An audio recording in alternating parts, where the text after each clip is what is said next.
farm boy, just by stealing a taste of bone marrow, sent himself and his sister into the world of the gods. It is even more absurd that what truly destroyed Valhalla might not have been the great wolf Fenrir or the giants, but those high and mighty gods who had long forgotten why they were worshipped in the first place. If you were Röskva, knowing that your brother had been taken away by the god of thunder, with gods, giants, and the end of the world lying ahead, would you chase after him to save him, or stay in the human realm to save your own life? She chose the most dangerous path. Yet, it was this very human girl, looked down upon by the gods, who later became Valhalla's last hope. The wind blows through the world tree, telling the story of an ancient world. At the very top lies Asgard, where the gods reside. The one-eyed Odin sits atop Valhalla, sending his ravens to spy on the 9 realms. The thunder god Thor swings his divine hammer, using lightning to uphold the glory of the gods. And in Midgard, where humans live, the Vikings live by faith, and also use that faith to offer their strength to the gods. But this world is far from peaceful. The gods and the giants have been at war for thousands of years, and darkness has been hiding just beyond the borders. As long as the bound great wolf Fenrir breaks free, Ragnarok will descend. The sun will be swallowed, and Valhalla will be destroyed. But all of this is still far removed from Röskva and Tjalfe. They are just children from a farming family in Midgard. The sister, Röskva, is steady and stubborn, with her heart set on her home. The brother, Tjalfe, is obsessed with power, longing to be strong, to be seen, and to one day be more than just an ordinary farm boy. This evening, 2 strangers break into their home. One is massive, with a temper as explosive as thunder. It is the god of thunder, Thor. The other has a crafty gaze, his words always sounding like they carry a hook. He is Loki. The arrival of gods in a human home should be an honor, but the moment Thor speaks, the atmosphere sours. He brings 2 divine goats, allowing this family to eat their fill of meat, but warns them of one thing. Hør godt efter, mennesker. I kan spise alt det kød, I vil. Men I brækker ikke nogen ben.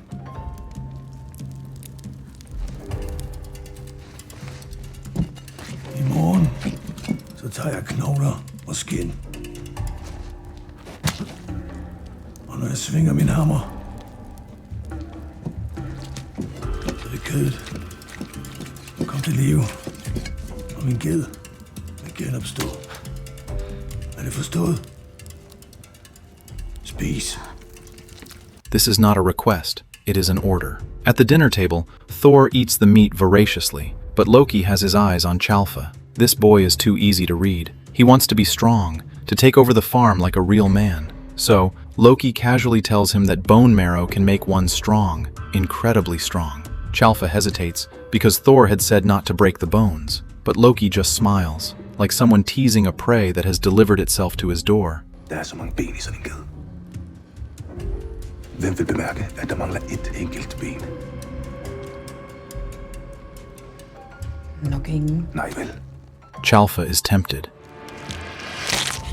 He breaks the bone and eats the marrow, thinking he has just secretly gained a bit of power. But the next day, when Thor swings his hammer to resurrect the goats, one of the goats is limping. The thunder god's face sinks instantly. The entire farmhouse is crushed under his rage. Thor bellows, asking who broke his goat's leg. Hvem har brækket et ben på min ged? The parents tremble in terror, the children shiver, and finally, Tjalfe stands up. Det var mig.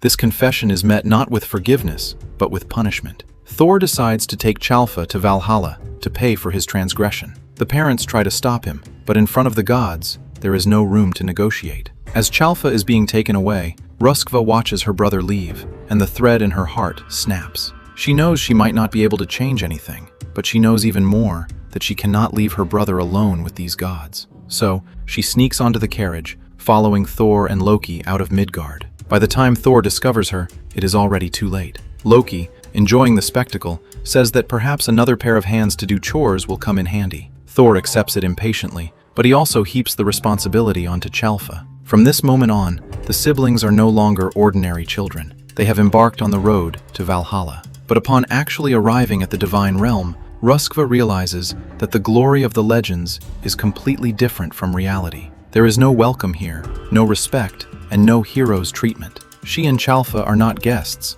much less children chosen by the gods. They are servants, human beings to be summoned or dismissed at will. Tjalfe, however, tries hard to convince himself to accept it. He feels that serving Thor might be an honor. Perhaps this is the chance fate has given him. He wants so badly to prove he is not weak, so even when humiliated and driven, he prefers to call it growth. Röskva is different. The more she sees, the clearer it becomes. These gods are powerful, yet arrogant. They are worshipped by others, yet they do not know how to cherish. They live in Valhalla, yet they are like a pack of beasts, ready to tear each other apart at any moment. She wants to go home. She wants to return to her parents, to that human world that is poor but real.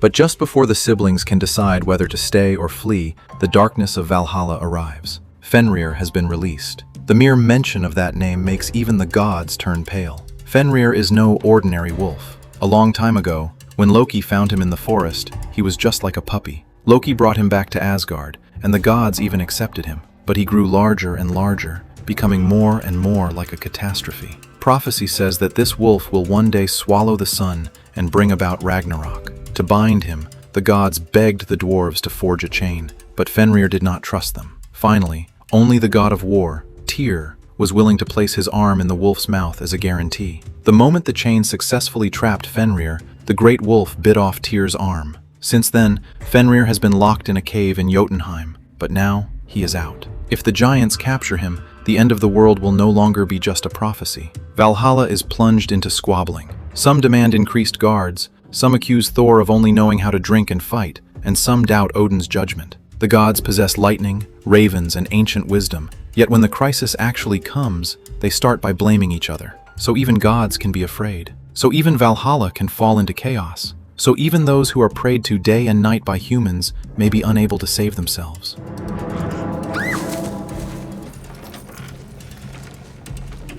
Det er bare Kvark. Ham skal I ikke være bange for. Vi skal rense alle fiskene. Thor kommer hjem til mad senere. Röskva decides to escape. Röskva wants to take her brother back to Midgard, but Tjalfe has already wavered. He says that Thor is like a father to them now. He feels that there is a reason they came here. Röskva hears this with anxiety and pain, realizing that her brother has started to believe in the identity the gods gave him, while forgetting where their true home lies.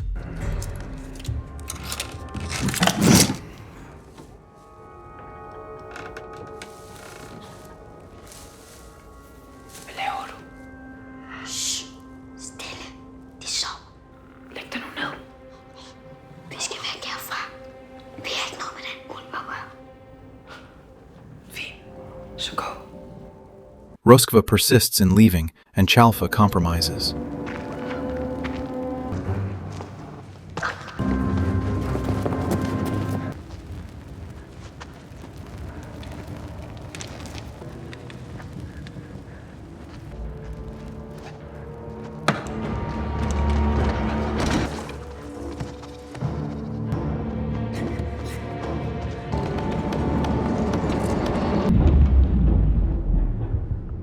Kvark. Du må blive her. Vi skal hjem, og du skal ikke med. Kvark, vi kan ikke tage dig med. Vi skal hjem til vores skov, hvor kun mennesker bor.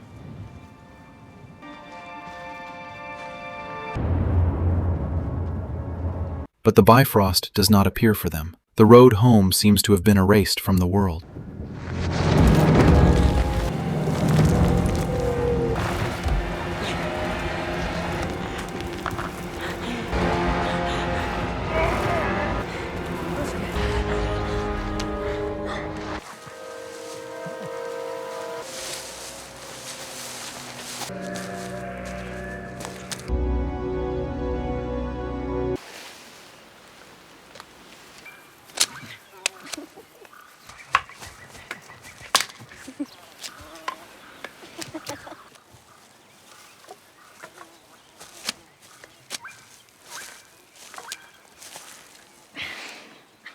Vil du ikke være med? Det er en dårlig idé, det her. Vi må tilbage til Thor. Aldrig i mit liv, om jeg vil tilbage til Har Thor. du tænkt dig at bo her? Nej, men jeg vil hjem til mor og far. Til gården. Thor er vores far nu. Du er slet ikke dig selv, Tjalfe.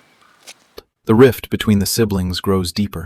Tjalfe is pushed step by fate toward more dangerous places and drawn into the prophecy of the child of light. Jætternes konge. Fortæl mig, hvem du er, og hvad du laver her. Mit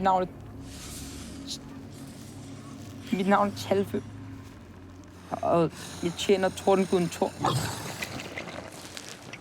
Thor. Slip ham. Jeg kommer fra Midgård. Så du er et menneskebarn. Kun et menneske, Hvorfor kun? fordi menneskene er under guderne. Er du kommet her til alene, Tjalfe? Nej, jeg kom med min søster, Røske. En menneskepige. Hvor skal jeg det lyses barn?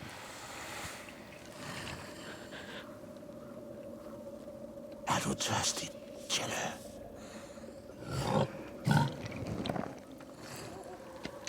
Tak.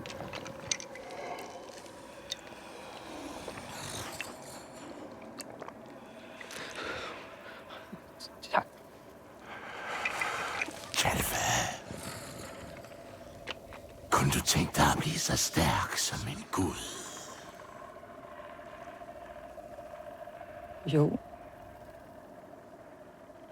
Mener du det? Hvis du kommer med mig til Udgård, hvor jeg bor, så kan jeg hjælpe dig. Det kan jeg ikke. Jeg skal tilbage til Thor. Så du vil hellere tjene andre. Vil du ikke hellere have andre til at tjene dig? Kom med. He is taken to Utgard by Screamer. Valhalla has always been waiting for a child, someone who could change the outcome when the darkness comes. But the gods were not willing to believe at first that such a person would be a human, and they were even less willing to believe it would be a little girl. Röskva truly shows her uncommon nature when Fenrir approaches. While others have not yet detected anything unusual, she senses it first. It is not something seen by the eyes or heard by the ears, but like the breath of darkness pressed against her back. She knows the wolf has come, and she knows danger is closing in. Hvad laver I herude? Vi er på ulvejagt. Har I nogle spor? Ikke et eneste spor hele dagen. Hvad laver du med det der?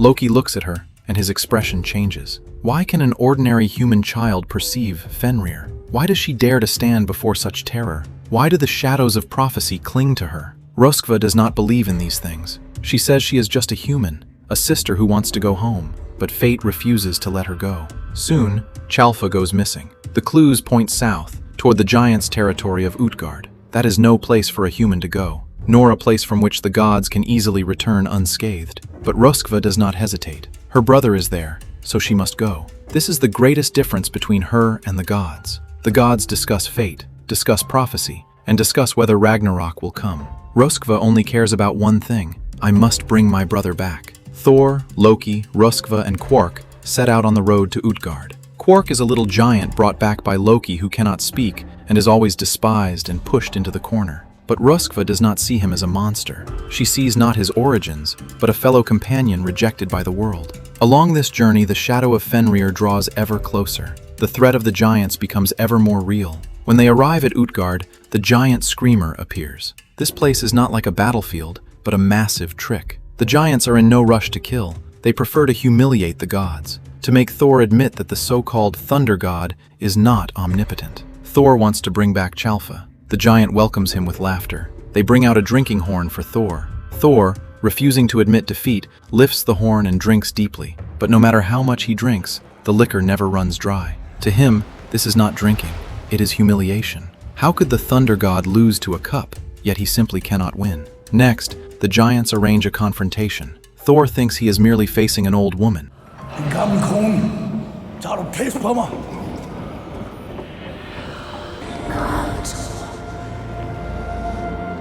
Jeg slås ikke mod gamle damer.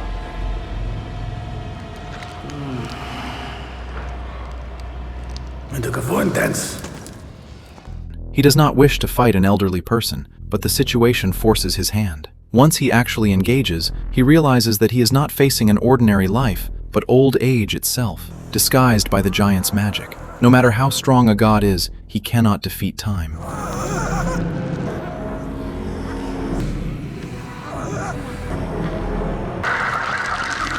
The harder Thor struggles, the more wretched he looks. He used to rely on strength to solve everything, relying on his hammer to crush all who blocked his path. But in Utgard, the giants do not fight him head-on. They make him crash into the rules of the world over and over again. An endless cup, an unbeatable old age, an illusion he cannot see through. This is the cruelest form of humiliation. It is not making the thunder god kneel, but making him realize he was never as invincible as he imagined. In the chaos, Tjalfe, Loki, and Quark are trapped, and Thor is pushed to the brink.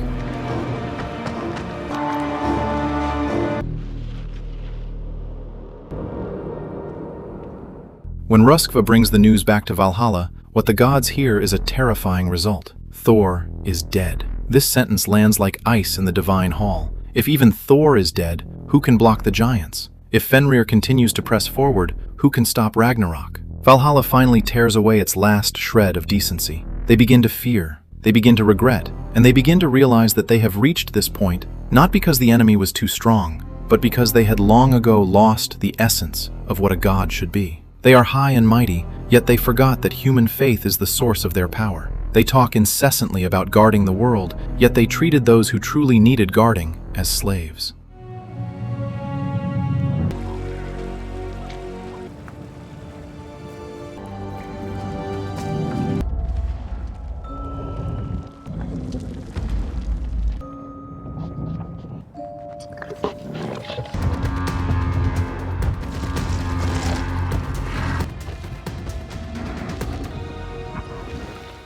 Odin finally admits he was wrong. He looks at Röskva, at this little girl from Midgard, and admits that without humans, the gods are nothing. The child of light in the prophecy is not some god cloaked in golden armor. It is this human child who was despised, driven away, and commanded, yet never abandoned her brother. Röskva does not become arrogant because of these words. She only becomes clearer that she cannot retreat. The gods must enter the giant's stronghold to retrieve the hammer of Thor, rescue those trapped, and prevent Fenrir and the giants from pushing the world toward Ragnarok. The final battle arrives.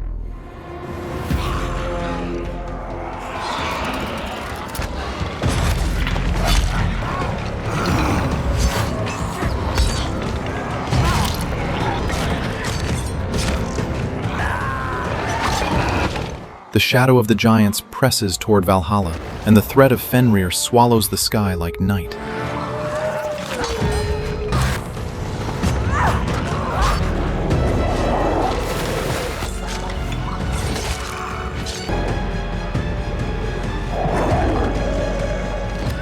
The gods charge into the fray, but the situation is not in their favor. The hammer of Thor loses control. Thor falls into the darkness. Tjalfe is in danger, and Quark is also caught in the chaos. Röskva rushes over to call out to Thor. She has no divine power, no weapons, no ravens of Odin, and no hammer of the thunder god. She has only a heart that refuses to yield. She believes Thor is still alive. She believes that this god, who has been humiliated, defeated, and mocked by giants, can stand up again. At that moment, what truly supports Thor is not lightning, but the trust of a human girl. Thor awakens. The hammer of Thor is called upon again, and thunder tears through the darkness. The gods regroup, and Odin joins the fray.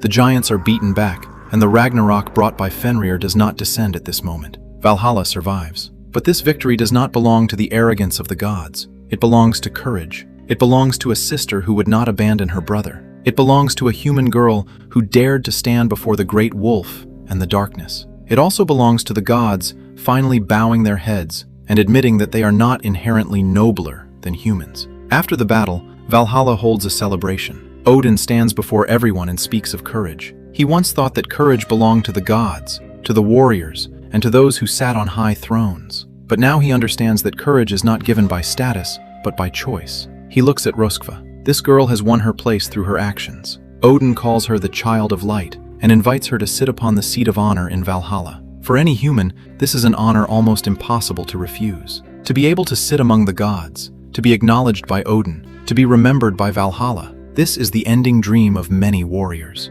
But Röskva refuses. She says she does not belong here. When she first arrived in Valhalla, she may have been shaken by the place, oppressed by the gods, and pushed forward by so-called fate. But after experiencing all this, she is even more certain of her own heart. She did not fight to become a god. She fought to go home. She tells the gods that they must stand together, because without human faith, the gods are empty shells. Without the protection of the gods, humans will be lost in the darkness. Valhalla should not be built on arrogance. What truly supports it is mutual trust. Frigg gives her an amulet, like a blessing, and also like the acknowledgement the gods finally give after setting aside their haughtiness. Odin agrees to her wish, and so, Röskva leaves Valhalla with Tjalfe and Quark. Tjalfe is no longer just the boy who longed for power and was tempted by a single sentence from Loki. He has seen the glory of the gods and the failure of the gods. He finally understands that true strength is not stealing a taste of bone marrow, not becoming someone's servant, and not being praised by the gods. True strength is knowing who you are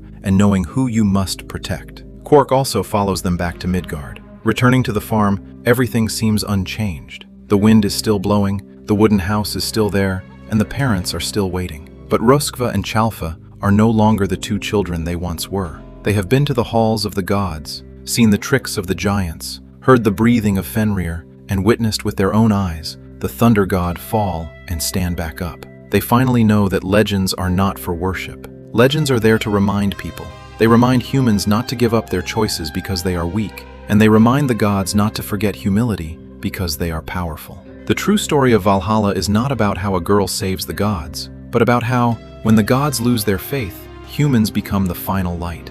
If it were you, facing a high and mighty god who nonetheless needed you to save him, would you kneel and continue to worship? Or like Röskva, save him and then turn around to return to your own life? Some honors look like rewards, but those who are truly awake know that home is the place she truly wanted to reach after passing through the darkness.